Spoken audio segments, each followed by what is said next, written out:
look. Okay, let me break it down before I already started recording. Okay, ready? Look, here's a cow. Why are you drawing it over there?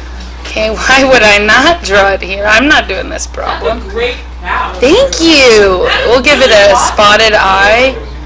Wow, y'all didn't even know this is about to happen. Okay. Okay. Here's its little tail. Okay, but look, instead of having two front legs, it has more like a sad nub. Because it only has how many legs? Two. Okay, there's its other little nub, so then it's gonna lean. Lean beef. Get it? Oh, I can't spell beef. Oh, no. Okay, there you go. Oh, it needs udders down here. Come on, guys. Wow, look at that. Okay, the drawing looks good. Okay, I could be the art teacher here, really, is the thing. Okay, I just want y'all to know. That's a pretty good drawing. And the head is tilting. That's pretty good. Yeah, it's like, oh, look at me, I'm moo. Okay. All right. Oh, now we're going to do a video of this. Oh, I've been videoing the whole thing. No. Oh, well. Okay. So. Okay, our axis of symmetry. Okay, remember, this is the line that cuts it in half. So where would I have to draw it if my vertex is 1, 9? Through 1. Very good. So you do x equals, okay, less of that. Okay, x equals 1 would be right here. Okay, and then notice that if you were to look at both sides, they're the same. Okay, your domain is all real numbers. Okay, remember that stands for all real numbers. Because you have one arrow extending back to the left, you have one going to the right. Now for your domain, you have to do the lowest point and then the highest point. Okay? So if I'm looking at this one, how low is this point right here? 9, the y value. And how high does it go if these go up? Infinity. Very good. Okay, bracket on 9, open parentheses on infinity. Okay? We're also going to do number 2. What is my vertex going to be on number 2 if this is a plus 2? Negative 2, 0. Very good. Remember that if there's nothing back here, it counts as a 0. Okay, so on my graph, I'd go to negative 2, 0, 1, 2. And then which way does this graph happen to open? How do we know that? Okay, the negative in the front tells me that it opens down. Okay, if I wanted to draw in my axis of symmetry, where would I have to place it? Negative 2. Okay, you should notice at some point that this number and this number are always the same. Okay, negative 2 is right here. Your axis of symmetry and your vertex should always be on top of each other. Okay, my domain, what is it? All real numbers. Remember, that's what the IR means. And then my range this time is going to be different. Negative infinity, negative 2. Good. Okay, my lowest point has to come first. 0. That is correct. Okay, this goes down forever, so I would say negative infinity. But the highest that it goes is y equals 0. Okay, and you do want to be careful about, it's going to be tempting to put negative 2, but remember that's the x. We're talking about height there. So it goes up to 0, then it turns back around. Okay? All right, go down to 4, 5, and 6. Now remember, this is called vertex form. Okay? And the reason it's called vertex is because you can easily identify the vertex in the parentheses and the number at the back.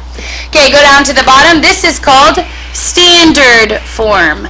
Okay, and you're going to have to put it in that form for numbers 5 and 6. For number 4, do you have to put it in standard form? No. It's already in standard form for you. Okay, so let's do number 6. I have a 7x here, so I have to minus that off both sides. Notice that I am choosing to minus it from the 10x because those are like terms. Okay, so what is 10x if I take away 7x? Okay, y equals, these guys cross out, x squared, 3x, 5. This is my A, B, C. Now, if A is missing, what does that mean A is? 1. Very good. Okay, your formula for the axis of symmetry, if you are doing vertex form, is x equals negative b over 2a. Okay, what is my b in this case? 3. Okay, so negative 3 over 2a, my a is a 1. Okay, on top I have negative 3. On bottom, 2 times 1 is 2. Will that divide evenly? Okay, no, but you could use your calculator, or you could just do the decimal if you're able to do that. That'd be great. Negative 3 divided by 2 is negative 1.5. You can leave it as a fraction, but the reason that you're going to want to have your calculator is that once I find this number, remember that my vertex, I have to find the y that goes with that, so I would have to plug that in. So I would think it'd be easier to plug in a decimal. Teachers, would you at this time please release any students that are attending the Avid field trip to UTD? Please release those students and have them report to the front of Berkner. Thank you. Have a fantastic day. Okay, so to find the vertex, remember that's the ordered pair, you're going to plug in the x value, and the answer that you get is the y value. So this is where having it as a decimal might be a little bit easier. Now notice I'm plugging into this here. Okay, so I'd say 1 parentheses, negative 1.5 squared, plus 3, negative 1.5. Okay, then plus 5. Okay, and when you type all of that in, your answer is 2.75. That is your vertex. Now, I think on your quiz, these come out to be whole numbers, but if they don't, it's not the end of the world.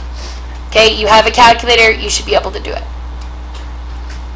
Okay, if you want to put like a little star or something around that formula, okay, remember your quiz is open notes. That means that you can use your notes as long as you have them with you. I think that formula is also on your quiz to remind you. Okay? Go ahead and turn the page, please.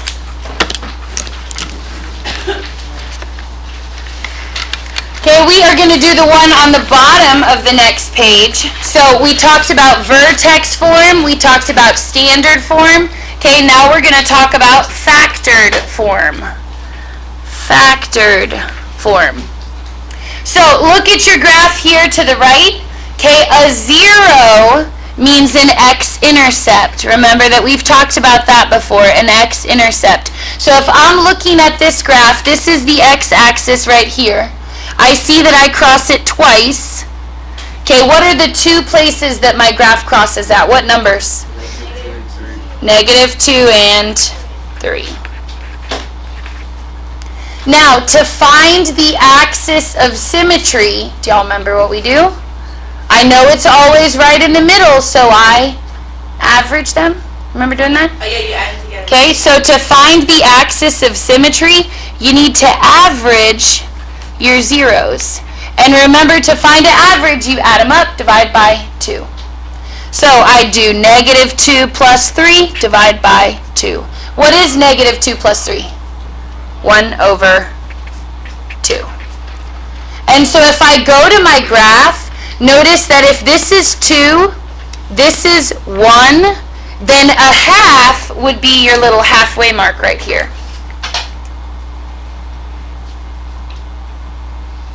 And if you draw that in, can you see that that cuts your little thingy perfectly in half?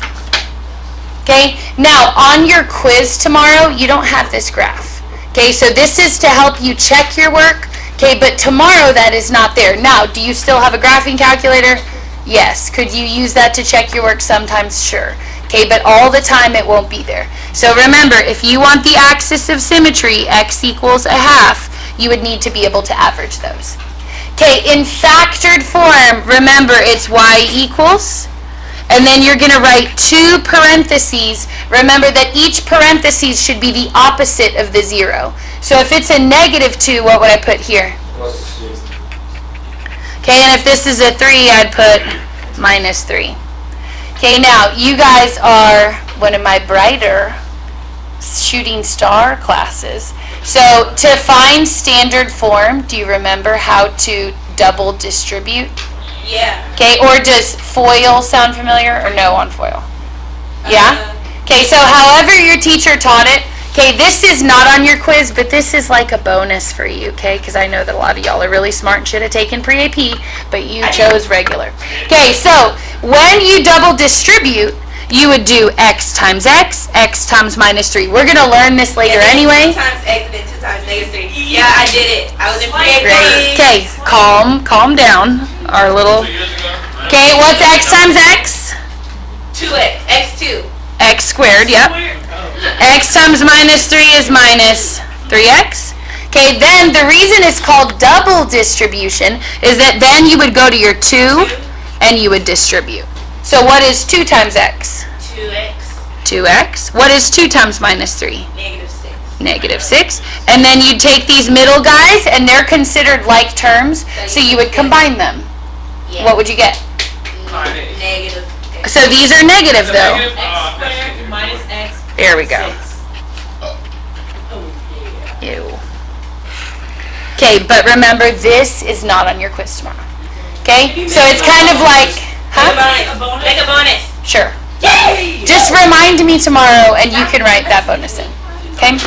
However, if you don't want to do it, then right here, you can consider this one a bonus as well. If you do not remember how to do that and that just confused you, pretend it never happened, okay, and skip it. It's not on your quiz tomorrow for a grade. Okay, go ahead and turn the page, please. Okay, this is exactly what finding the axis of symmetry looks like on your quiz tomorrow. So if you are given the zeros, how do you find the axis of symmetry? We just did it. You put it in the divide by 2. Average them. Thank you. Okay, average the zeros. Okay, remember a 0 is the same as an x-intercept. Okay, and you will sometimes get fractions, so we have to move on from that shock. Okay, so 1 plus 7, then divide by 2. What is 1 plus 7? 8 divided by 2 is? 4. X equals 4. Okay, easy. You just have to remember to average them. Okay? The last thing that you are expected to do on your quiz tomorrow is to write equations like we did yesterday. Remember, there are 3 ways for you to do that. The first one is if you are given the vertex and a point, you would use vertex form. Y equals A, x minus h squared plus k.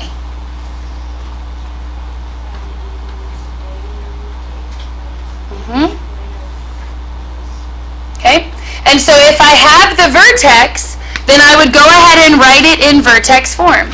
So I would do y equals a, x plus 2. Do we understand why that's a plus? Okay, because it's a minus in the parentheses. That means that it will be a plus here. Notice that my 1, I do not change the sign.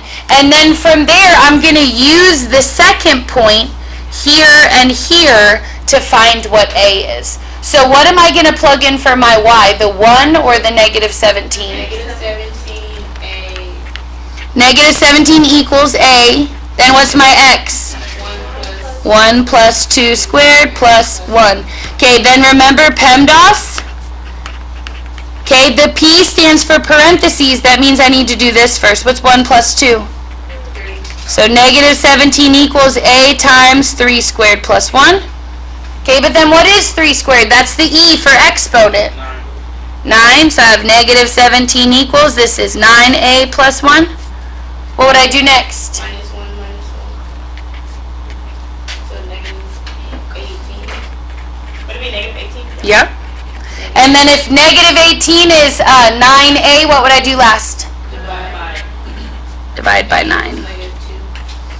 A is negative 2. And then remember, that's not the end. You still have to go back. Take that A value, plug it in right there. Okay, so I would have Y equals negative 2 in the front, X plus 2 squared plus 1. Yes? No, they will be on the board tomorrow for you to take your quiz. You just have to know which one to use. Okay? Now, quick question, this is just review here. What does the negative tell me about my parabola? How does it open? down. The 2 tells me if it is a stretch or a compression. It's a stretch. It's a stretch. So will you get some that come out to be fractions? Yes. Yes, and remember, those would compress your graph and make it flatter, versus a 2 would be considered a stretch. It's going to make it skinnier, but it's going to open down, okay?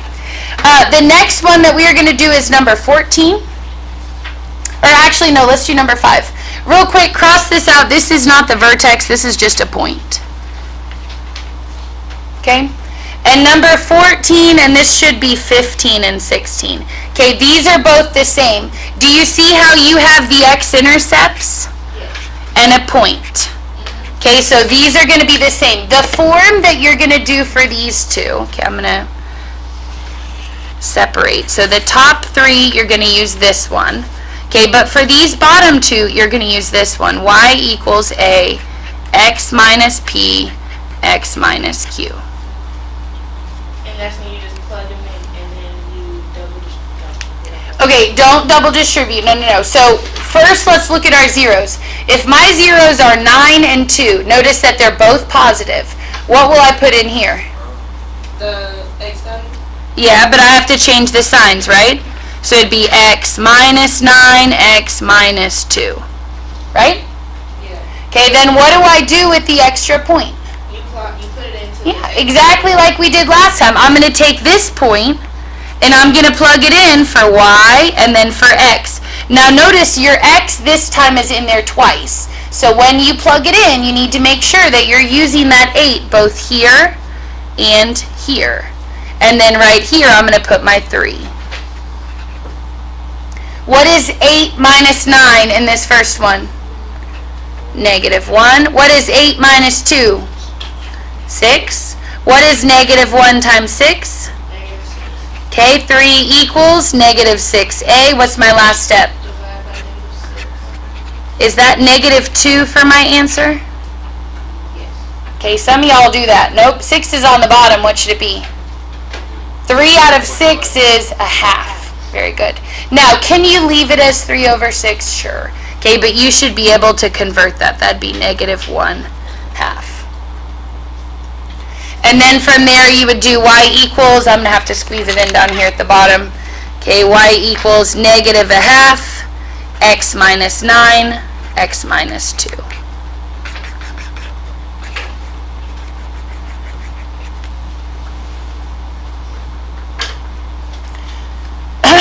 Okay, so you're either given a vertex and a point, or you're given the x-intercepts and a point. The third option is if they just give you a bunch of random points. This is where you would use the stat button in your calculator. So I'm going to have you take all these points and make a table with them. Okay, and this is what we covered at the end of notes yesterday. So I'd have 0, -6, 2 goes with 4, 4 goes with 18, and 8 goes with 58. And then once you get that table, you're going to do the stat thing that we learned how to do yesterday. Okay, so you're going to hit stat enter, and then you're going to input your table. Remember that this side will be L1, this side will be L2. Okay, so let's go ahead and do that now. Make sure that we all remember how to do that for tomorrow. Okay, so stat is right here. So I would push stat enter, and then mine's actually still in there, so I'll give you a minute to type it in. Okay, so go ahead, turn that calculator on, stat enter.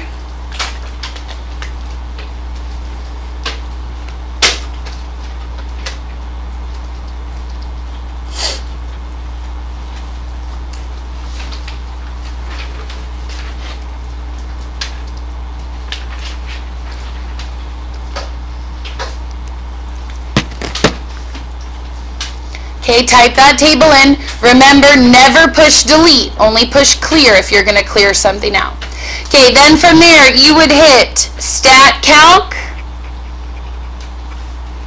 And then which option do we want? 5, which says quadratic regression. Okay, so watch, I'm going to demonstrate that up here. You'd push stat, go over to calc up here at the top to the right. and then you choose option number 5. Then remember, if you get the calculator with the longer list, you just have to push enter a few more times. Okay? So I got 0.54 and -6. Remember that those values then go into this equation at the top. ax squared plus bx plus c. So my a is a 0.5, so I'd have 0.5x squared. My b is a 4, so I'd have a positive 4x. And then my c is a -6, so you'd have a -6. What were you going to say, Psalms? Oh, Jaden, okay. What's wrong? Here, I'll come look at it. What? I don't know that's Okay. BB, help her! Y'all are friends! She said we weren't friends with me. Oh, okay, well then, you don't have to help her. But I honestly don't know. No, they were set. Okay, so you have your quiz tomorrow. Yeah, I would just reset it if